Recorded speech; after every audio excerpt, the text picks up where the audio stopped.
गुरुर्ब्रह्मा गुरुर्विष्णु गुरुर्देवो महेश्वर गुरु साक्षात् परं ब्रह्म तस्मै श्री गुरुवे नमः।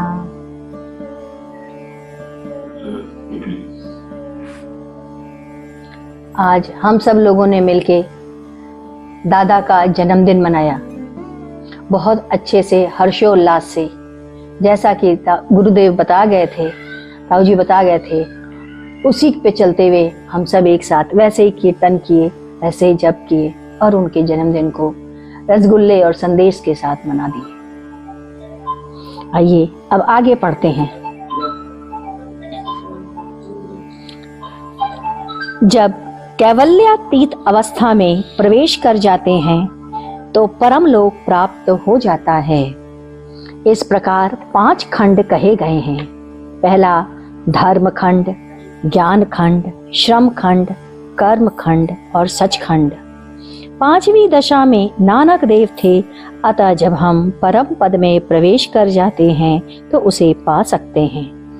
जब आप शरीर को ही सब कुछ माने रहते हैं तब तक ज्ञान बिल्कुल भी नहीं होने पाता, लेकिन जगत में रहने के कारण कुंडलिनी ऊपर नहीं चढ़ पाती, आपके विकास को रोक देती है, नीचे के जन्म की ओर आपको ढकेल देती है और आप 84 लाख योनियों में भ्रमण करते हैं। जो पिंड स्थूल मंडल में है, जब पिंड स्थूल में रहता है तो विनाश करता है, सूक्ष्म में रहता है तो ज्ञान से युक्त रहता है, कारण में अन्वेषण करता है। जब अन्वेषण यानी खोज करना, जब अन्वेषण से छूट जाता है तो वह ज्ञान व अज्ञान से परे हो जाता है, वह अनाम लोक की ओर बढ़ता चला जाता है। पुनः हम सब लोगों ने कीर्तन प्रारंभ हो गया। सीताराम सीताराम सीताराम जय सीताराम। इसका कीर्तन 15 मिनट हुआ। लोग कहते हैं जवानी अंधी है, प्रेम अंधा है। यह सब बातें ना समझी की हैं। जिस तरह मुर्दा फूका जाता है, जो स्थल चरित्र पतन हो जाता है, वहां नहीं जाना चाहिए। यदि किसी जगह पर आंच है तो आप वहां जाएंगे तो झुलस जाएंगे। लोग यह सोचते हैं उधर जाएंगे तो हमें वस्तु मिल जाएगी कम मूल्य में या सस्ते मूल्य में, लेकिन यदि उस स्थान पर जाने से आपके चरित्र का हनन होता हो, आपको जीवन में गंदे शब्द और पापमय स्पर्श होता हो, भ्रष्ट शब्दों आपको सुनने मिलते हों, तो ऐसी जगह पर नहीं जाना चाहिए या उन स्थलों को धीमे धीमे त्याग देना चाहिए।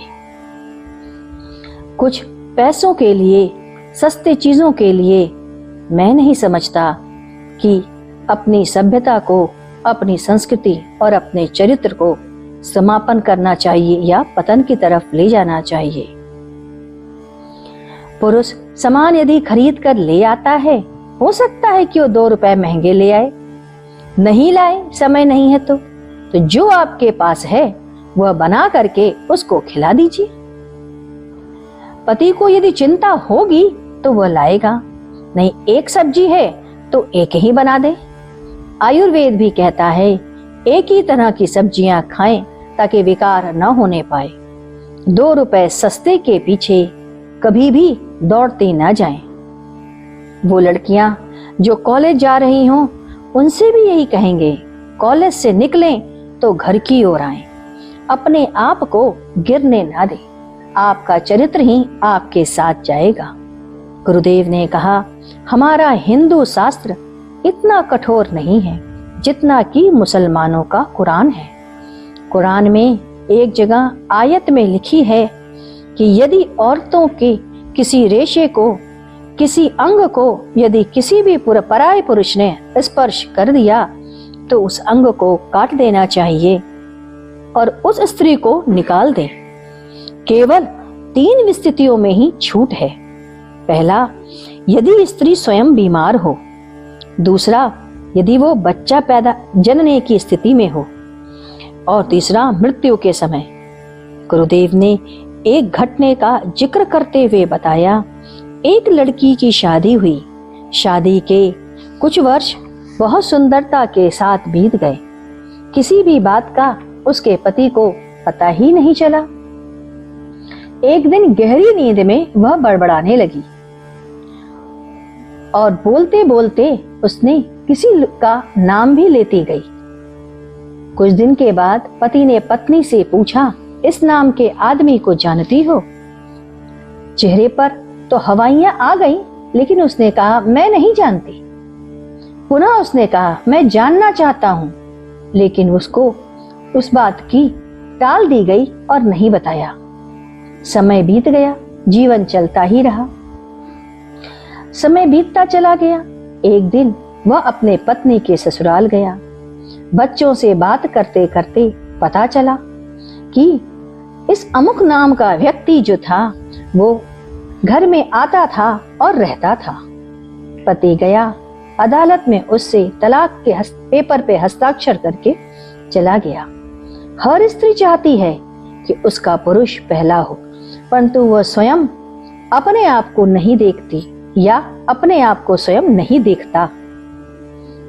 गुरुदेव ने कहा, हमारे पूर्व जन्मों के पाप के कारण ही पति विलासी, घुमक्कड़, पैसा नहीं देने वाला, दुराचारी, अज्ञानी, मूर्ख और विवेक शून्य, हमारे पुण्य और सदाचारों के कारण ही पुरुष ऊंचे दर्जे का प्राप्त होता है।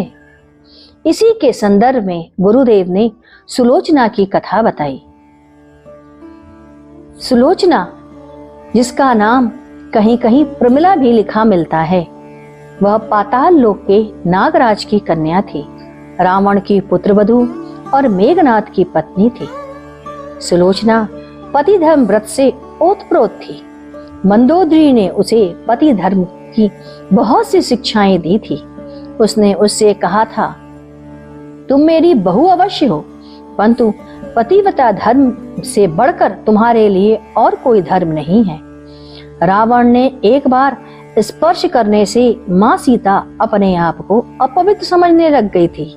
पतिव्रत धर्म का निर्वाह करने से, पति के अतिरिक्त किसी को नहीं सोचने से तुम्हारा चिंतन, तुम्हारा मन, तुम्हारा शरीर, तुम्हारी सोच, सब कुछ स्पष्ट और शुद्ध रहता है। तुम पत्नी नहीं, उसकी अंगा हो जाती हो। सुलोचना आंगन में बैठी थी कि एक भुजा कट करके उसके सामने गिरी। सुलोचना ने कहा, यह तो मेरे पति का हाथ है। दासियों ने कहा, यह तो किसी योद्धा का हाथ की भुजा है, आपके पति का नहीं। सुलोचना ने कहा, मैं अपने पति की भुजा को बहुत अच्छे से पहचानती हूँ। इसी भुजा ने मेरे शरीर को लिपटाया था। दासियों ने कहा, मैं कैसे मान लूं कि यह भुजा यदि कह दे कि मैं मेघनाथ हूं तो मैं मान जाऊंगी। सुलोचना ने भुजा के हाथ में खड़िया पकड़ा दिया। खड़िया कहते हैं पेंसिल को। हे पतिदेव, मैंने जीवन भर अपने पतिव्रत धर्म का निर्वाह किया है, मेरी लाज रखो। वह भुजा, कटी हुई भुजा लिखने लग गई। यह भुजा ने लिखा, लक्ष्मण ने काटकर मुझे तुम्हारे पास भेजा है और सिर राम के पास भेज दिया। सुलोचना रावण से कहती है, हे पिता, आप इतने बड़े पराक्रमी हैं, मेरे पति की लाश लाकर मुझे दे दीजिए। रावण चुप था। क्या वह युद्ध क्षेत्र में जाए? भाभियों ने कहा, हे बहू, तेरे पिता तो मृत संजीवनी के ज्ञाता हैं, उन्हें बुलाकर अपने पति को जीवित करा लो। सुलोचना ने कहा, मेरे पिता ने ही तो उसे मारा है, अपनी कन्या की परीक्षा ले रहे हैं। लक्ष्मण शेषनाग के अवतार हैं और मैं शेषनाग की कन्या। सुलोचना ने मंदोदरी से कहा, मैं अपने पति की लाश लेने युद्ध क्षेत्र में जाऊंगी। वह युद्ध क्षेत्र में जाकर अपने पति की लाश को पहचान जाती है। वो भगवान राम के चरणों में प्रणाम करती है और कहती है, हे परमेश्वर, मेरे पति के सिर को दे दे। वह विनती करती है। राम की आंखें डबडबा जाती हैं। भगवान राम ने कहा, यदि तुम कहो तो मैं इसी क्षण इसे जिंदा कर दूं। सुलोचना ने कहा, नहीं प्रभु, मेरे पिता ने इसके सिर को आपके चरणों में दिया है। दिया हुआ दान वापस नहीं लिया जाता। राम ने वानरों को आदेश दिया कि सिर उसे दे दिया जाए। सिर पाते ही रोने लग गई, उन्मत्त हो गई। भगवान राम ने कहा, यह सती है। वानरों ने कहा, सुलोचना जो सिर लेकर जा रही थी, यदि यह सिर हंस पड़े तो मैं मान जाऊंगा कि यह सती स्त्री है। सुलोचना ने सिर से कहा, हे पतिदेव, आप हंस करके लोगों के भ्रम को दूर कर दे। वह सिर हंस पड़ा, हंसने लग गया। भगवान राम ने निर्देश दिया, चंदन की चिता सजाई जाए। सुलोचना पति के सिर को गोद में रखकर स्वयं भस्मीभूत हो गई। सभी परीक्षा में वह सफल रही। अद्भुत थी उसकी पति परायणता। आपकी भी ऐसी ही धर्मपति बनते जाएं। आपके अंदर भी अपने पति के प्रति ऐसी ही परायणता आए। मैंने कहा है और मैं सदैव कहूंगा। आए कुछ देर गुरु कीर्तन करें। ओम गुरु गुरुदेव, जय गुरु जय गुरुदेव। ओम गुरुदेव, जय गुरुदेव। ओम गुरुदेव, जय गुरुदेव।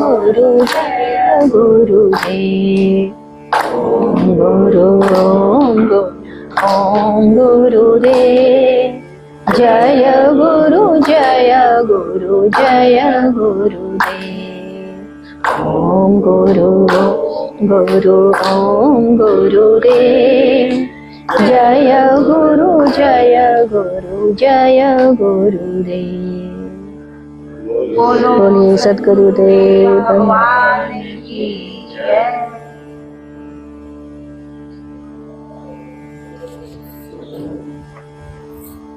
सद्गुरु तुम्हें शत शत नमन, सद्गुरु तुम्हें शत शत नमन, सद्गुरु तुम्हें शत शत